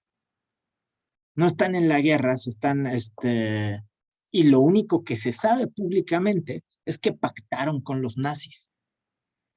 Y entonces lo que dice Benjamin es, en un momento en que los políticos en quienes los adversarios del fascismo habían puesto su esperanza, yacen por tierra y refuerzan su derrota con la traición a su propia causa. O sea, en un momento cuando los soviéticos pactaron con los nazis y traicionaron su propia causa, esta reflexión se propone desatar al que vive en el mundo de la política de las redes en que ellos lo han envuelto. O sea, ¿qué dice Benjamin? Esta reflexión se propone desatar a los que tienen fe en el discurso soviético de las redes en las que lo han envuelto. ¿Y cuáles son esas redes? Son redes sobre todo ideológicas. Ella parte de la consideración, cuando dice ella, se refiere evidentemente, a esta tesis. Esta tesis parte de la consideración de que la fe ciega de esos políticos en el progreso, la confianza en su base de masas y, por último, su servil inserción en un aparato incontrolable, no han sido más que tres aspectos de la misma cosa. Ahorita regreso sobre estos tres temas. Es una reflexión que procura dar una idea respecto de lo caro que le cuesta a nuestro pensamiento habitual una representación de la historia que evite toda complicidad con aquella a la que esos políticos siguen aferrados. ¿Qué dice Benjamin? Hay tres problemas en el discurso soviético. Uno es la fe en el progreso. Dos es la confianza en la base de masas. Y tres es la inserción servil al desarrollo de las fuerzas productivas. Claro, no dice desarrollo de fuerzas productivas, dice la servil inserción a un aparato incontrolable. ¿Eh? ¿Y cuál es el aparato incontrolable? Bueno, a mí la referencia primera que tengo es la del manifiesto del Partido Comunista de Marx. Cuando habla del brujo, que desencadena fuerzas productivas que son un aparato incontrolable, dice Marx en el manifiesto. Entonces despierta fuerzas infernales que no puede controlar, había dicho Marx en el manifiesto, hablando de la burguesía que despierta fuerzas productivas que no puede controlar. Es decir, desamarra el desarrollo de las fuerzas productivas y la burguesía cree que lo controla. Y Marx dice, no lo controla. El capitalismo funciona solito. Y la burguesía lo que está haciendo es poniéndose la camiseta. Lo que dice acá Benjamin es, hay tres momentos del discurso marxista soviético que son problemáticos. Uno es la fe en el progreso, otro es la confianza en la base de masas, y el tercero es el desarrollo de las fuerzas productivas, la inserción servil al aparato incontrolable, que es el desarrollo de las fuerzas productivas, o esa es la lectura que yo les propongo. ¿Por qué? ¿Por qué cada uno de estos? Contra el progreso, y esto va a venir desarrollado sobre todo en las tesis que siguen después de esta, es que el progreso es cómplice del modo de producción capitalista. No se le opone. Va a criticar a la socialdemocracia por progresista. en ese sentido. Es decir, esto sale un poquito después, pero como la socialdemocracia leía, la historia va avanzando hacia la emancipación de los seres humanos, les guste o no les guste, vamos hacia el socialismo, les guste o no les guste, esa es la ruta de la historia. Entonces pensaban que una acción política era agudizar las contradicciones del modo de producción capitalista. Porque si agudizabas las contradicciones del modo de producción capitalista, ibas a llegar al socialismo de suyo, ¿no? Entonces ahí hay una crítica. El progreso es cómplice del modo de producción capitalista. La segunda, y esta yo sospecho que tiene que ver con la lectura que hace Benjamin de Lukács. La confianza en la base de masas.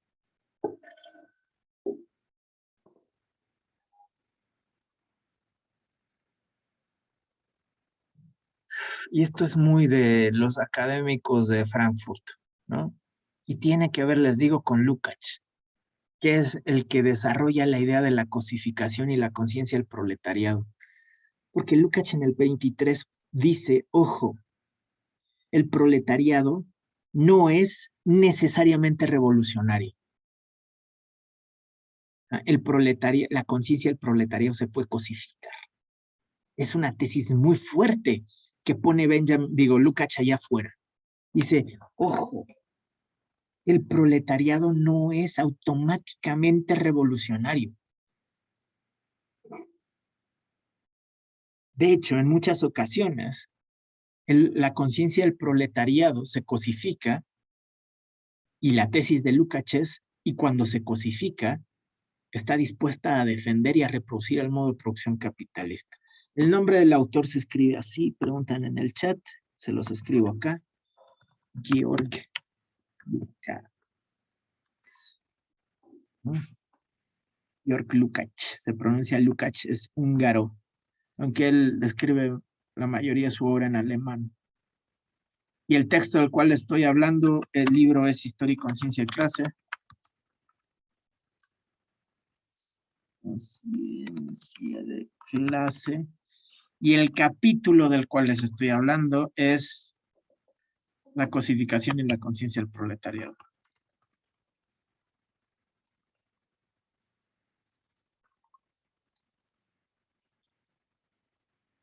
Y toda la escuela de Frankfurt leyó a Lukács.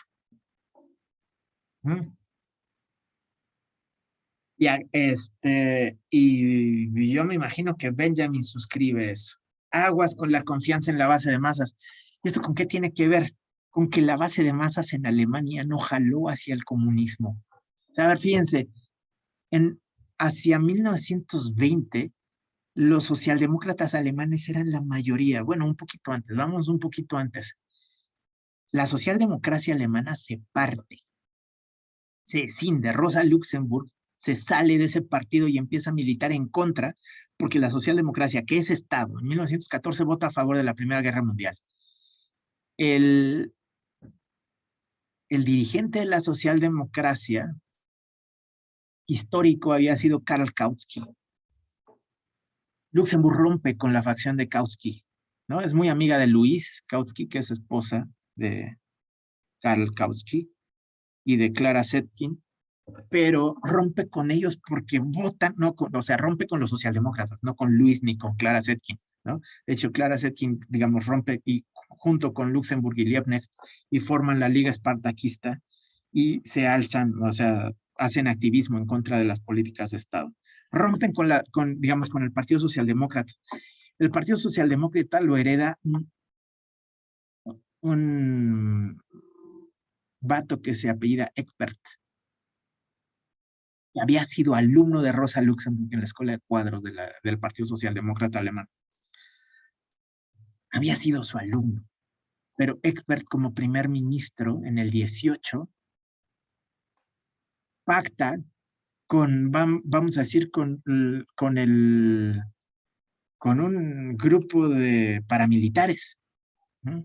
Con el Freikorps, y les dice, capturen a los líderes del levantamiento espartaquista y mátenlos. O sea, Eckbert socialdemócrata, manda a matar con un grupo protonazi a Rosa Luxemburg, a los comunistas alemanes, ¿no?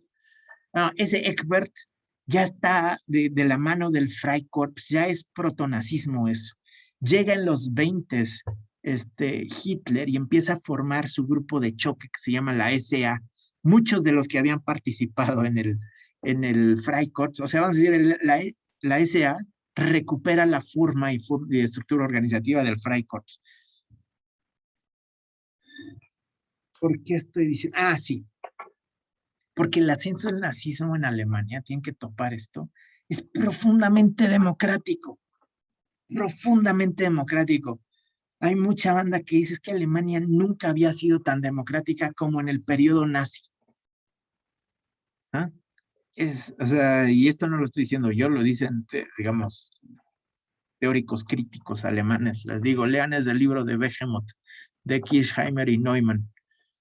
Es decir, el ascenso del nazismo en Alemania se da en gran medida por parte del proletariado alemán. Es una cosa bestial. Vamos a decir, el proletariado, la tesis de Lukács es aguas con la conciencia de clase porque no es inmediatamente revolucionaria. La conciencia de clase se puede cosificar. En la tradición de la escuela de Frankfurt, el texto de Lukács, Historia y conciencia de la clase, se lee como si fuera premonición del nazismo. Dicen, lo que estaba viendo Lukács no era la posibilidad de una oleada revolucionaria, sino al contrario, la posibilidad del ascenso del fascismo. Por ejemplo, así dice Stefan Gandler, ¿no? Por eso les digo yo que lo que está diciendo Benjamin acá me parece está inspirado en lo de Lukács. Dice, aguas con la confianza en la base de masas, porque las masas no son inmediatamente revolucionarias, ¿no? La conciencia de las masas se cosifica. Digamos, y hay estudios recientes sobre, digamos, el ascenso del fascismo en la sociedad. Piensen en el ejemplo norteamericano, el fenómeno Trump, el fenómeno brasileño con Bolsonaro, ¿no? Digamos, las masas no son inmediatamente revolucionarias. Y tercero, la inserción en el aparato incontrolable, el desarrollo de las fuerzas productivas. La Unión Soviética le apostó a desarrollar fuerzas productivas para poder estar a la altura de los países industrializados occidentales, ¿no? Benjamin sospecha de que estos tres aspectos de la política soviética son problemáticos. Invita a reflexionar críticamente sobre ellos. De la tesis 11 voy a leer, no toda porque es larguísima, pero una recuperación muy crítica que hace de una cierta ética protestante que hay en la socialdemocracia. Dice el conformismo, ya estoy leyendo tesis 11, el conformismo que desde el principio se encontró a gusto en la socialdemocracia no afecta solo a sus tácticas políticas, sino también a sus ideas económicas. Esta es una de las razones de su colapso ulterior. No hay otra cosa que haya corrompido más a la clase trabajadora alemana que la idea de que ella nada con la corriente. Fíjense, dice Benjamin, lo peor que le pasó a la clase trabajadora alemana es la idea, la noción de que van nadando con la corriente de la historia. El desarrollo técnico era para ella el declive de la corriente con la que creía estar nadando. O sea, ella pensaba que desarrollar técnicamente era el proceso de la revolución, pero en realidad era el declive. De ahí no habría más que un paso a la ilusión de que el trabajo en las fábricas, que sería propio de la marcha del progreso técnico, constituye de por sí una acción política. Aquí, obviamente, está siendo sarcástico, se está burlando. O sea, si tú piensas que el desarrollo técnico es parte del movimiento de la historia que te lleva al socialismo, entonces eso puede radicar en políticas del tipo, hoy me voy a súper explotar en la fábrica como mi acción militante revolucionaria. Está burlando, Benjamin, ¿no? Como diciendo, la socialdemocracia piensa que el desarrollo técnico va a favor del desarrollo de la sociedad socialista. De ahí, dice, no había más que un pasito a que tu acción política sea, hoy me voy a super explotar en la fábrica para desarrollar al máximo las contradicciones del modo de producción capitalista. Y entonces, ¿de dónde lo va a criticar? Desde un texto de Marx que se llama La crítica al programa de Gotha, fíjense. Bajo una figura secularizada, la antigua moral protestante del trabajo celebraba su resurrección entre los obreros alemanes. Y está con toda seguridad haciendo una referencia a un texto de Max Weber que se llama La ética protestante y el espíritu del capitalismo, ¿no? ¿En qué radica la ética protestante, dice Weber? En un arrojo al trabajo. Trabaja día y noche, porque si trabajas día y noche para gloria de Dios, Dios en su infinita misericordia te va a aventar señales de si estás en estado de gracia y te vas a ir al cielo. ¿Y cuáles son esas señales? Te va a empezar a ir bien económicamente. Lean ese texto de Max Weber que es La ética protestante y el espíritu del capitalismo. En lo que dice es, protestantismo y capitalismo van súper bien de la mano. Van súper bien de la mano. Entonces, Benjamin dice, esa ética protestante revive en la socialdemocracia alemana. Una ética del trabajo. Pero, dice Benjamin, el programa de Gotha, no, más bien, todavía no es la crítica a Marx. El programa de Gotha muestra ya señales de esta confusión. El programa de Gotha se avienta afirmaciones del tipo, la emancipación del trabajo es el objetivo de la clase obrera. Entonces, Marx, que está en Inglaterra, recibe la carta que le manda a Bebel y le manda a Bracke y le dice que son sus compañeros. O sea, Marx milita en Alemania en un partido político que se está afiliando, que está coqueteando con un partido lasallano y se quieren unificar en un único partido y hacen un congreso de unificación en Gotha y escriben los estatutos y los líderes del partido de Marx le mandan a Marx, mira, esto es lo que acordamos en Gotha, y Marx se súper enojan, ¿no? Así de, es que no entienden nada, esto está pasos atrás, déjense de la primera internacional, de los estatutos de la primera internacional, está más atrás que cosas que ya teníamos claras cuando escribimos el manifiesto del Partido Comunista. ¿Cómo está eso de la emancipación del trabajo?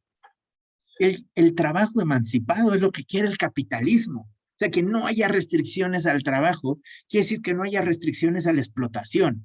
No, queremos emancipar el trabajo. En todo caso, queremos emancipar a los trabajadores, que es una cosa radicalmente opuesta, ¿no? Entonces, por eso dice Benjamin, el programa de Gotha ya mostraba rasgos de esta confusión, ¿no? Define al trabajo como la fuente de toda riqueza y de toda cultura.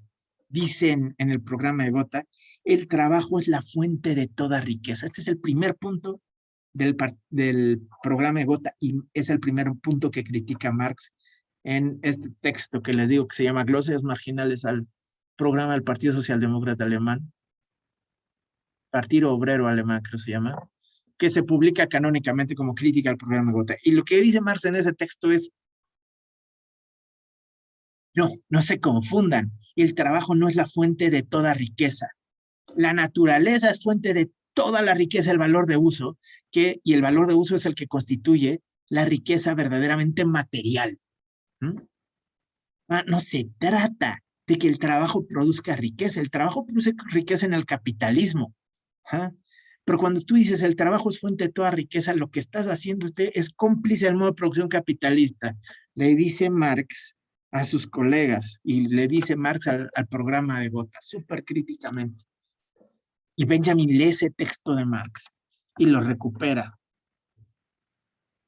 Presintiendo algo malo, dice Benjamin, Marx respondió que el hombre que no posee otra propiedad, aparte de su fuerza de trabajo, y esto es una cita, está forzado a ser esclavo de otros hombres, de aquellos que se han convertido en propietarios. Claro, porque ahí Marx está diciendo, si tú dices el trabajo es fuente de toda riqueza, estás obviando el problema de la explotación. O sea, el trabajo es fuente de toda riqueza para los explotadores, en todo caso, dice Marx. A pesar de ello, Dice Benjamin, la confusión continúa difundiéndose y poco después Joseph Dietzgen es un socialdemócrata alemán, proclama, trabajo es el nombre del Mesías del tiempo nuevo. En el mejoramiento del trabajo estriba la riqueza que podría hacer ahora lo que ningún redentor pudo lograr. El trabajo como Mesías. Benjamin está, pero así de, bueno, eso es lo mismo que dice Auschwitz. Claro, que en el 1940, todavía no sabíamos de lo que estaba pasando en Auschwitz. Pero ya hemos hablado de cómo en la entrada de Auschwitz decía, el trabajo los hará libres. Así recibían a los judíos europeos con esta frase, el trabajo los hará libres. Fíjense si no hay una continuidad entre la ética protestante, el capitalismo y los campos de concentración alemanes, ¿no? ¿Qué hora es? Nos quedan 5 minutos. Ok, la última tesis que vamos a discutir hoy es la 12,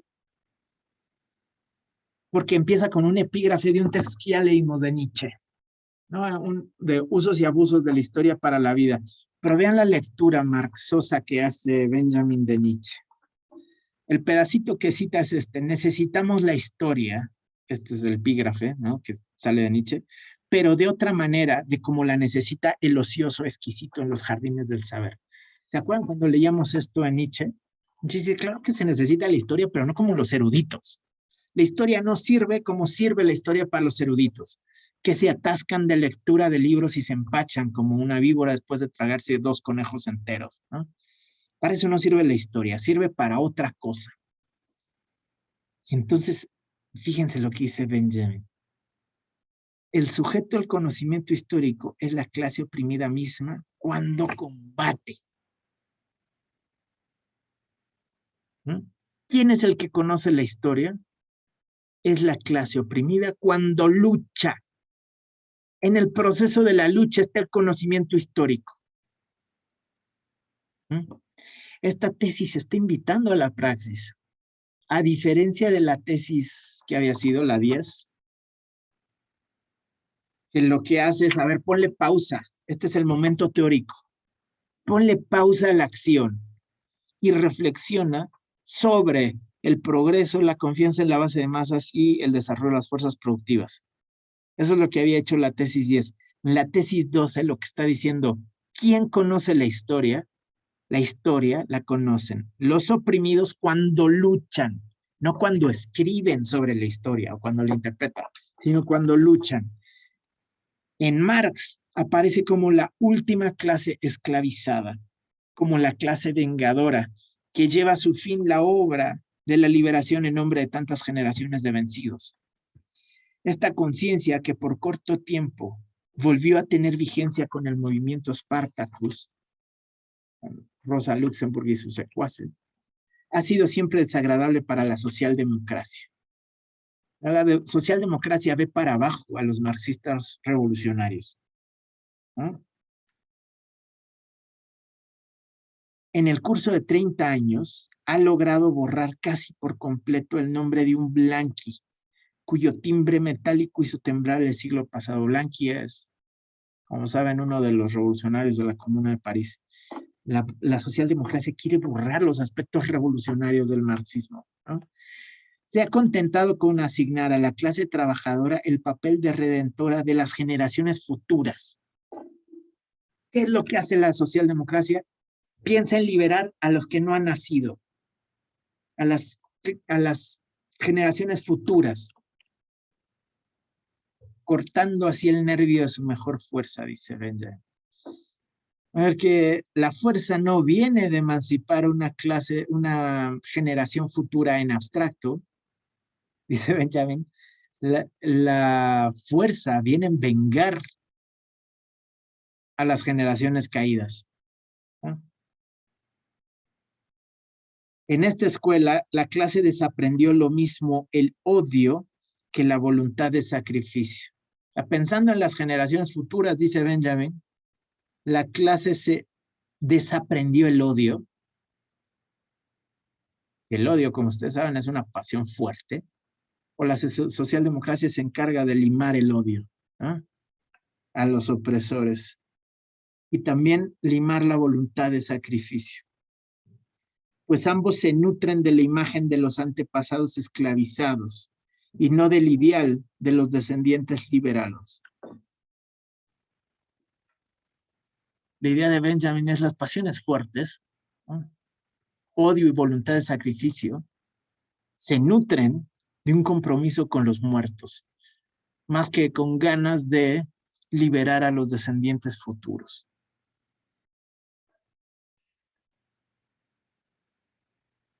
Esto tiene que ver con la resignificación del problema de la revolución, ¿no? Les voy a leer uno de los otros pasajes, nada más rápido, que dice: Marx se había representado la revolución como la locomotora. Fíjense. Marx dice que las revoluciones son la locomotora de la historia mundial.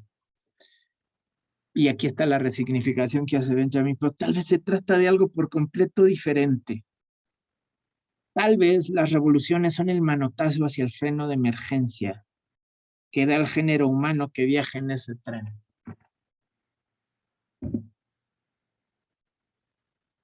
En lugar de acelerar el tren, esta representación de la revolución como acelerar la historia, a veces en lugar de acelerar el tren se trata de frenarlo porque esas vías acaban en un despeñadero, ¿no? A mí me resuena aquí la consigna de Luxemburg del folleto Junius, cuando dice socialismo barbarie. La disyuntiva está entre socialismo y barbarie. Si las cosas siguen por donde van, no vamos a acabar en el socialismo, como dice la socialdemocracia, vamos a acabar en la barbarie. Lo que hay que hacer es construir una opción política diferente, no acelerar el desarrollo de las fuerzas productivas, decía, bueno, lo firma como Junius, ¿no? Pero lo firma así porque estaba prohibido hacer campaña en contra de la guerra. Entonces usa el seudónimo de Junius. Y lo que dice Benjamin es que si seguimos por esta ruta, acabamos en un despeñadero. Tal vez la revolución quiere decir parar el tren de la historia por donde va, porque por donde va es el capitalismo. Y más adelante y más rápido de esto sigue siendo capitalismo.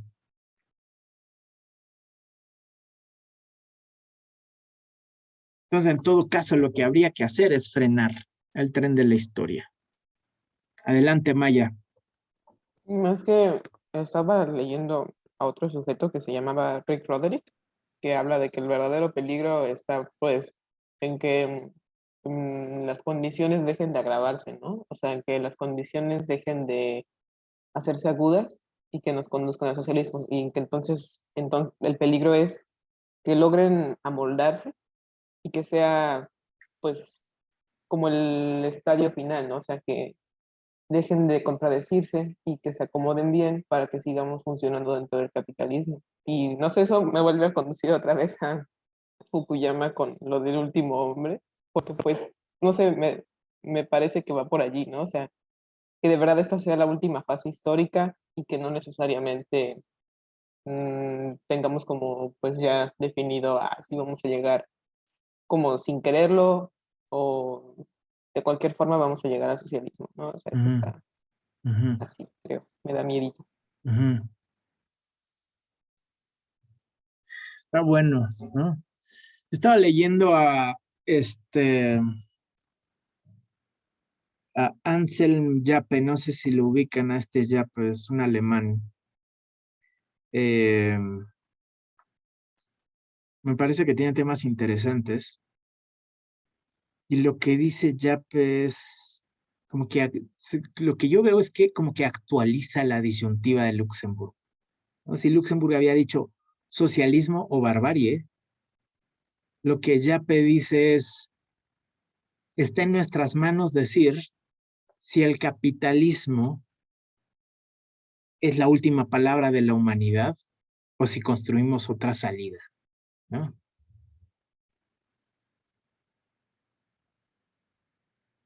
A mí este tema, Maya, me parece así como muy fuerte, ¿no? Como es una pregunta que ocupa mi cabeza.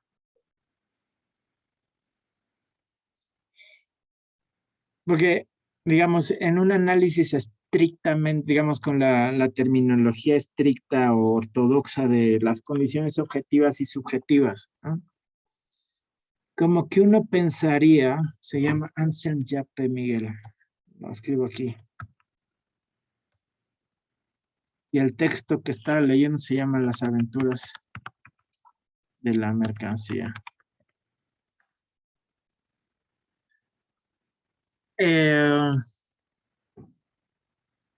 Poquito la tesis economicista está así. En la crítica que le hacen a Lenin los socialdemócratas, le dicen, eres un subjetivista. ¿Mm? Tú piensas que puedes producir las condiciones de los procesos revolucionarios a partir de las condiciones subjetivas. Esta es digamos, estos son los alemanes criticando a los rusos por aventarse a la revolución y lo tachan de subjetivista, ¿no? Dicen, no entiendes la correlación de fuerzas entre las condiciones objetivas y las condiciones subjetivas, ¿no? No puedes producir las condiciones objetivas subjetivamente o por tus pistolas. Estás cayendo en el voluntarismo, ¿no? Sería la crítica a Lenin. Y un poco lo que viene a hacer la revolución bolchevique es plantear la importancia del factor subjetivo. Así lo describe Lenin, ¿no? Las condiciones objetivas son un volado en lo que puedes producir, en lo que puedes trabajar es en las condiciones subjetivas, es decir, estar preparado para el proceso revolucionario.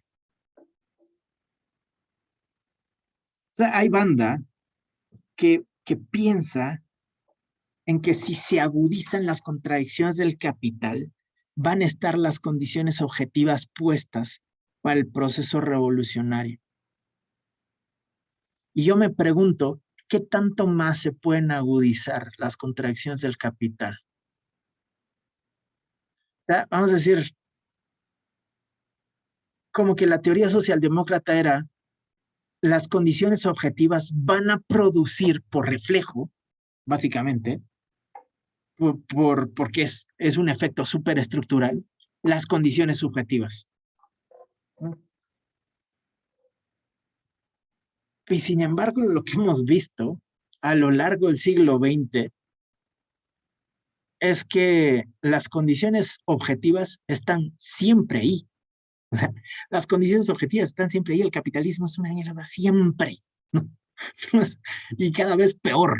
O sea, las condiciones objetivas están puestas ahí, pero el proceso de la organización subjetiva está obstaculizado. Yo sospecho muchísimo de que digamos, siento un dejo de teoría del reflejo cuando alguien dice las condiciones subjetivas van a venir de la agudización de las contradicciones del modo de producción capitalista. De repente pienso que el modo de producción capitalista va a acabar con las condiciones materiales del planeta antes si nos esperamos a que llegue el momento propicio. Sí, aquí tal vez estoy sonando demasiado subjetivista a la Lenin, ¿no? En el 7, 8, 10, ¿no? Antes, durante el debate. Pero a mí me parece que lo que hace el capitalismo, o lo que intentó hacer en la época de los 60, el capitalismo mismo, era apaciguar esas contradicciones, ¿no? O sea, el estado de bienestar, lo que hacía, las políticas keynesianas, lo que hacían era eso, conquistar el corazón y la mente de los obreros, ¿no? A minorar las contradicciones del capital, porque del otro lado estaba la marea roja, la amenaza, ¿no? De los comunistas. Pero lo que ahorita el capitalismo no tiene freno. O sea, a ver, las contradicciones del capital están agudizándose todos los días, ¿no? Yo no pienso que haya que aminorar las contradicciones. Yo lo que pienso es que hay que detenerlas, ¿no? sea, en esto sí estoy de acuerdo con Benjamin.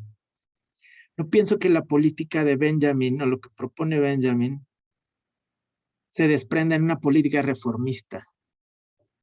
Más bien en lo que se desprende es en un parar el capitalismo de tajo, ¿no? Detener el tren que va por unas vías ya escritas, ¿no? Si hay teleología en el capitalismo, dice Benjamin, es la teleología de la, o sea, no estamos yendo hacia la emancipación de la humanidad. Esto sería lo que pensaría Benjamin. No estamos yendo hacia la emancipación de la sociedad. A donde estamos yendo es al fin de la humanidad. Y lo que habría que hacer es detener ese tren que está avanzando hacia allá. Y puede que sea una distinción sutil. En todo caso, de lo que sí se trata es de hacer algo, ¿no? De hacer algo.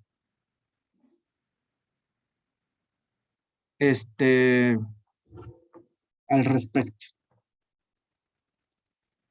Es una pregunta importante.